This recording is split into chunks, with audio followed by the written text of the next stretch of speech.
Hello మామ, ఈరోజు పొద్దున్నే క్లాస్ ఉందంటే కాలేజీకి అయితే బయలుదేరుతున్నాం. ఇంకా క్లాస్కి వెళ్ళగానే మా వాళ్ళు అయితే ఏందో రాయడం మొదలు పెట్టారు. ఏందిరా అని అడిగితే మేడం నోట్స్ చెక్ చేస్తానని చెప్పిందంట.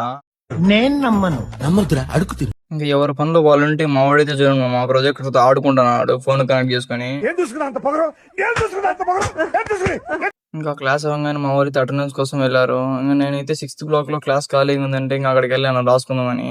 నేను రాస్తూ ఉండగా మా వాడు కాల్ చేసి రికార్డు ప్రింట్ తీసుకొని వచ్చిన వాడికి స్టాంప్ లేదు అన్నాడు. ఇంకా నేనైతే ఒకటి రెండు అనుకుని వెళ్ళాను, కానీ వీడు చూడండి పెద్ద బండిలో పట్టుకొని వచ్చాడు. ఇంకా వాడన్నిటికి స్టాంపులు వేసి క్లాస్ కి అయితే బయలుదేరిపోయాం.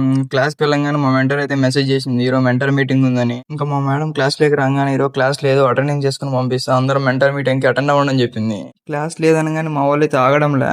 అదేందో క్లాస్ లేదంటే మా వాళ్ళకి ఎక్కలేని సంతోషం వస్తుంది. ఇంకా నేను మెంటర్ మీటింగ్కి వెళ్తుంటే మా వాళ్ళు అయితే కనపడ్డారు. ఇంకా వాళ్ళకి అలా హాయ్ చెప్పేసి నేనైతే వెళ్ళిపోయా. ఇంకా అలా మీటింగ్ కంప్లీట్ చేసుకుని లంచ్ కి అయితే బయలుదేరుతుండగా మా వాడు కాల్ చేసి బిర్యానీ తినిపిస్తా అన్నాడు. ఇంకా వెంటనే బిర్యానీ పాయింట్ కి అయితే వెళ్ళి గుండోడికి అయితే కాల్ చేశాం. వాడు ఫేస్ అయితే చూడండి ఎలా వెలిగిపోతుందో బిర్యానీ అనగానే.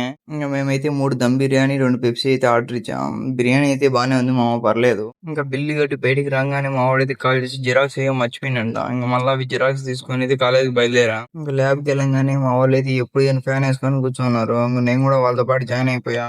ఇంకా ఫ్యాన్ సౌండ్ కి మేడం చెప్పేది అయితే ఏం అర్థం కాల. అందుకని మేడం అయితే ఫ్యాన్ ఆఫ్ చేయమని చెప్పింది. ఇంకా అలా ల్యాబ్ అయిపించుకొని రూమ్ కి అయితే రిటర్న్ అయిపోయాం. సరే మరి సబ్స్క్రైబ్ చేసుకొని నెక్స్ట్ వీడియో కలుద్దాం.